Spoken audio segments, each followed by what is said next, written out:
Member national council for طب، chairman امتحانی committee national council for طب پروفیسر حکیم شاہد محمود ناز کا کہ آج یہ ایک عظیم الشان تقریب کا انعقاد کیا اور اس میں استاد الاطباء کو بھی اپنے جوہر دکھانے کا موقع فراہم کیا اور میرے جیسے بہت سارے طالبان طب کو سیکھنے کا، سمجھنے کا اور اپنے اس عظیم فن کو مزید نکھارنے کا موقع فراہم کیا۔ میں اس اہم کاوش پر ڈاکٹر حکیم سید رضوان گیلانی، پروفیسر حکیم شاہد محمود ناز اور خاص طور پر جو سنیاسی کے نام سے مشہور و معروف ہیں فہیم بھائی، ان سب کو خراج تحسین پیش کرتا ہوں اور مبارکباد پیش کرتا ہوں۔ دوستو، ہم فیصل آباد کی سرزمین میں ہیں اور فیصل آباد کے ساتھ ایک صوفی بزرگ صوفی برکت علی مرحوم و مغفور بہت بڑی نسبت، میں انہی کے قول سے اپنی بات کا آغاز کرنا چاہوں گا۔ صوفی برکت علی مرحوم کا ایک بہت بڑا قول ہے کہ علمی وراثت کا حقدار اس کا اہل ہوتا ہے۔ علمی وراثت کا حقدار اس کا اہل ہوتا ہے۔ اور ایک اور قول ہے کہ ہر شے کلو شے یرجع الی اصلہ، ہر شے لوٹ کر اپنی اصل کی جانب آتی ہے۔ آج دنیا بھر میں ایلوپیتھک کے جو اینٹی بایوٹکس، اسٹیرائڈز اور مختلف پین کلرز، جس میں نان اسٹیرائڈل پین کلرز بھی ہیں اور مختلف اینٹی انفلیمیٹری ڈرگز، دنیا بھر میں سائنسدان جو ادویات اور فارماکولوجی پر تحقیقات کرنے والے ادارے ہیں، وہ اس بات پر پریشان ہیں کہ جس تیز رفتاری کے ساتھ اینٹی بایوٹکس ریزسٹ ہو رہی ہیں کہ وہ دنیا بھر میں علاج معالجہ کے لیے، انفیکشن کے لیے اور مختلف بیماریوں کی صورتوں کے لیے جو اینٹی بایوٹکس استعمال کیے جا رہے ہیں وہ غیر مؤثر ہوتے جا رہے ہیں۔ یہ ہماری زندگیوں کے معاملات ہیں کہ کہاں ایک پینسلین سے سفر کا آغاز ہوتا ہے اور پھر تیز رفتاری کے ساتھ first generation, second generation, third generation, fourth generation تک کی اینٹی بایوٹکس آپ کے سامنے آئیں اور اب تمام تر جدید ادویات ان کی ریزسٹنس کا عمل یہ ہو چکا ہے کہ نت نئے امراض کے سامنے یہ ادویات غیر مؤثر ہو رہی ہیں اور دنیا بھر کے محققین اور ادارے اس بات پر پریشان ہیں کہ اگر یہی صورتحال قائم رہی، یہی صورتحال چلتی رہی تو 1930 میں کوئی دوا ایسی نہیں بچے گی جو ان بیماریوں کے علاج کے لیے فائدہ مند ثابت ہو سکے۔ یہ چونکہ ایک نیا پروگرام ہے تو لگ رہا ہے میرے سارے ہم ان کا پروگرام سنتے ہیں پھر اپنا کر۔ اچھا، آپ تشریف رکھیں، میڈیا والوں کو بات میں یہ ہمارے میڈیا کے دوست ہماری بات پہنچانے میں بڑا اہم کردار ادا کرتے ہیں، ہم ان کے شکر گزار ہیں اور امید بھی رکھتے ہیں کہ اگلے 10-15 منٹ اور ہمیں یہ برداشت کریں گے۔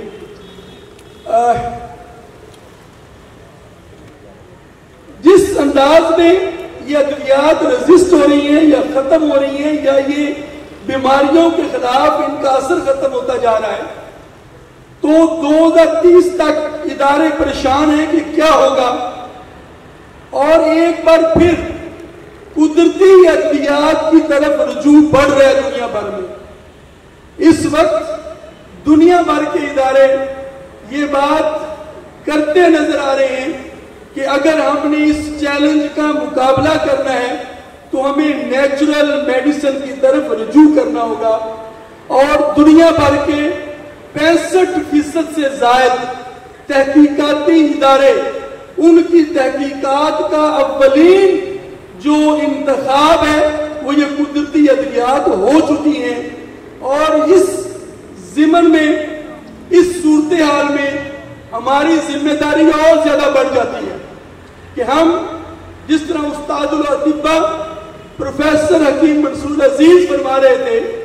کہ ہماری طب کا تعلق طبیعیات سے ہے، علاج فطرت، ہم صرف دوائیوں سے نہیں، نسخہ ہمارا مطمع نظر نہیں، ہمارا مطمع نظر مریض کا علاج ہے، اور ہمارے بزرگ مریض کا علاج کیسے کرتے تھے کہ اگر شب بیداری کی وجہ سے سر درد ہے تو اسے آرام کا مشورہ دے کر اس کا سر درد اتارا جا سکتا ہے، اور مسلسل نان خمیری روٹی اور چاول اور گوشت کھا کر قبض کا شکار ہو گیا ہے تو اسے کہا جا سکتا ہے کہ سلاد، شوربہ اور سالن اور ایسی چیزیں جو لکوڈ زیادہ ہے وہ آپ استعمال کریں، آپ کا قبض ٹھیک ہو جائے گا۔ کیونکہ ہمارے بزرگ تو ایک ہی بات کرتے تھے، مجھے اکثر دوست کہتے ہیں کہ آج کے جدید معالج اور ہم حکیموں میں فرق کیا ہے، تو میرے استاد پروفیسر حکیم منصور عزیز اور ہمارے بزرگ اطباء جو فرق بتاتے ہیں ہمیں، جو ہمیں سکھاتے رہے، میں جناب MPA کی موجودگی میں یہ بات آپ کے سامنے رکھنا چاہتا ہوں۔ وہ فرق تھا کہ آج کے معالجین کی نظر مریض پر نہیں اس کی جیب پر ہے، اور ہماری نظر الحمدللہ مریض کی صحت پر ہوتی تھی۔ اس لیے ہمارے جو معالجین ہیں، ہمارے جو بزرگ اطباء کرام ہیں، آج بھی جب اپنے شاگردوں کو فارغ التحصیل کرتے ہیں تو ایک ہی سبق پڑھاتے ہیں کہ عزیز طلباء، اپنے مریضوں کو 3 حصوں میں تقسیم کر رکھیے، ایک جو صاحب استطاعت ہیں ان سے ٹھیک پیسے وصول کریں، ایک جو جن کا جو گزر بسر درمیانہ سا ہے، درمیانہ طبقہ ہے، ان سے صرف دوائی کے پیسے لیں، اور ایک وہ بھی طبقہ ہے جس کے بارے میں ہم واقعات سنتے ہیں کہ جناب شفاء الملک حکیم حسن کرشی کے پاس مریض آتا ہے اور مریض یہ حلیہ بتا رہا ہے کہ اس کے پاس کھانے پینے کو پیسے نہیں، تو جناب شفاء الملک دوائی بھی دیتے ہیں اور اسے تلقین کرتے ہیں کہ یہ دوائی دودھ سے لینی ہے، اور پھر دودھ کے لیے پیسے بھی اپنے پاس سے عطا کرتے ہیں۔ تو دوستو، یہ تھا ہمارا ماضی، یہ ہماری طب جسے ہم طب اسلامی کہتے ہیں، طب یونانی کے نام سے جانتے ہیں، طب نبوی کے نام سے جانتے ہیں، اسے طب آفاقی کہہ لیں، گلاب کے پھول کا جو مرضی نام رکھ لیں، اس کا کام خوشبو دینا ہونا چاہیے۔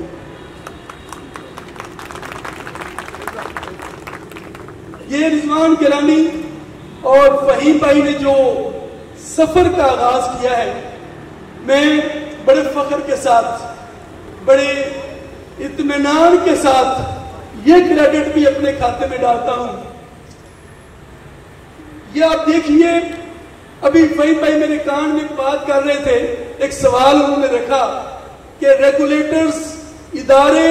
ہمیں جو ہماری یہ ادویات ہیں، جو شنگرف ہے، یہ سمبل فار ہے، یہ نیلت ہوتا ہے، ان کے استعمال کے حوالے سے منع کرتے ہیں، اور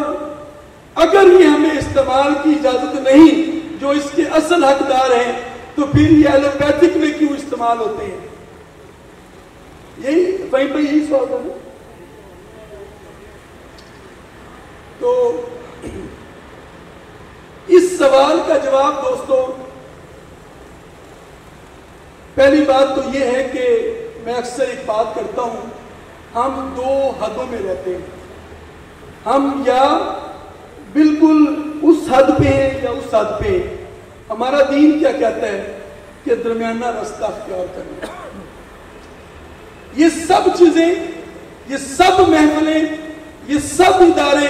یہ سب تحقیقات، یہ سارے لرننگ انسٹیٹیوٹس بہت بہترین کردار ادا کر رہے ہیں۔ ہمیں کرنا کیا ہے؟ ہم صرف کس مسئلے میں پھنسے ہوئے ہیں؟ وہ مسئلہ یہ ہے، ہم کہتے ہیں کہ جناب عثمانی صاحب یہ فرماتے ہیں کہ میں نے کشتہ شگرف دیا ہے، اور ایلوپیتھک ڈاکٹر یہ کہتا ہے کہ یہ میں نے مرکیورک سلفائڈ دیا ہے۔ جناب رضوان گیلانی کہتے ہیں میں کشتہ تانبا سے علاج کرتا ہوں، اور ایلوپیتھی کی سینٹرم جو ملٹی منرل گولیاں آتی ہیں اس کے اوپر لکھا ہوتا ہے کاپر سلفیٹ۔ میں کیا کروں جب میرے بھائی امجد بھٹی یہ کہتی ہے کہ میں نے کشتہ فلاد سے علاج کرنا ہے، تو ایلوپیتھک سائنس یہ کہتی ہے کہ یہ انہوں نے فیرس سلفیٹ سٹریٹ ملیٹ کمپلیکس یوز کیا ہے۔ کیا کروں میں کہ میں جو ہماری ادویات، میں آپ کو ایک نئے رخ کی طرف بھی بات کرنا چاہتا ہوں۔ میرے نبی محترم، نبی محتشم حضرت محمد مصطفیٰ صلی اللہ علیہ وسلم کا ارشاد گرامی جو ہم اکثر لوگوں کے، اور بعض آپ کہتے ہیں کہ یہ قول ہے کہ علم حاصل کرو چاہے تمہیں چین جانا پڑے، تو چین میں کون سا دین کا علم تھا؟ چین میں علم، دین کا علم تو عرب میں تھا نا اس وقت بھی، تو چین میں کون سا علم تھا؟ مختلف زبانوں سے واقفیت حاصل کرنا کیوں برا ہے؟ میں اکثر آج کل شلوار قمیض میں ملبوس نظر آتا ہوں، آپ دیکھتے ہیں، مگر آج جان بوجھ کر میں اسی لباس پہن کر آیا۔ میں نے دوستوں کو اور اپنے ارباب اقتدار کو یہ دکھانا ہے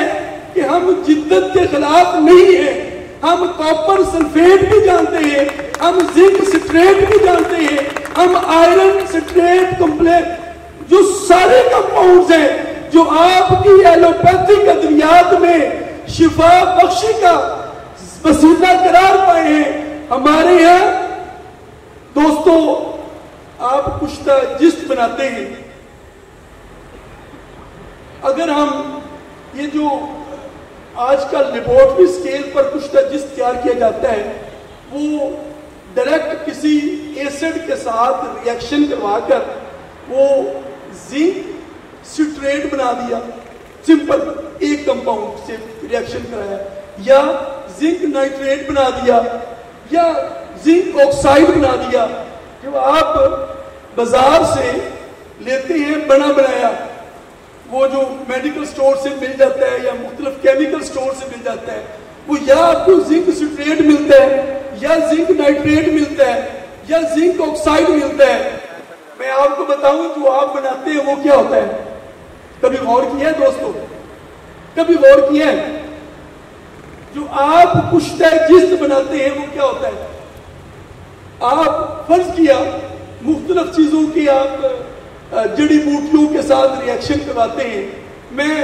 سمپل ریئیکشن کی بات کرتا ہوں، آپ اپنے اپنے طور پر مختلف جڑی بوٹیاں سلیکٹ کریں اور جو بھی کروائیں، میں کہتا ہوں لیمو کے پانی میں اسے ریئیکٹ کروائیں، لیمو کے پانی میں زنک کو ریئیکٹ کروائیں اور اسے اوپروں کی آگ دیں، چاہے وہ جنگلی ہو چاہے وہ دیسی ہو، اور اسے پھر اسی طرح سارے پروسیس مکمل کریں، تو آپ کو پتہ ہے کہ کیا بنتا ہے؟ یہ آرگینک کمپاؤنڈ بنتا ہے۔ آرگینک کمپاؤنڈ، اس کو نام کیا دیں گے؟ ایک سینٹینس لے لیجئے، زنک سٹریٹ میلیٹ کمپلیکس، یعنی کہ یہ صرف زنک سٹریٹ حاصل نہیں ہوا ہے، اس کے ساتھ میلک ایسڈ بھی گیا ہے، اور آپ کو پتہ ہے میلک ایسڈ دل کے لیے کتنا فائدہ مند ثابت ہوا ہے، اور آپ کو پتہ ہے کہ یہ چیزیں، یہ جو کمپلیکس بنتا ہے، اس کی جو سینرجیٹک افیکٹس ہیں، یہ ایک دوسرے کی افادیت کو جو بڑھانے کے لیے خوبیاں اللہ تعالیٰ نے اس دوائی کے اندر رکھی ہیں، اور وہ میں اکثر یہ بات یہاں پہ چھوڑ کے ایک واقعہ شیئر کر کے پھر آپ کو واپس لاتا ہوں۔ ایک آپ نے سنا ہوگا ایفی ڈرین کا کیس، کیونکہ سیاستدان سٹیج پر ہیں تو پھر سیاستدان کو تو کوئی واقعہ بھی سناتے ہیں نا آپ سے۔ ایفی ڈرین کا کیس آپ کو پتا ہے سب کو، ٹھیک ہے؟ تو ایفی ڈرین جو ہے یہ ہمارے سوما کلپا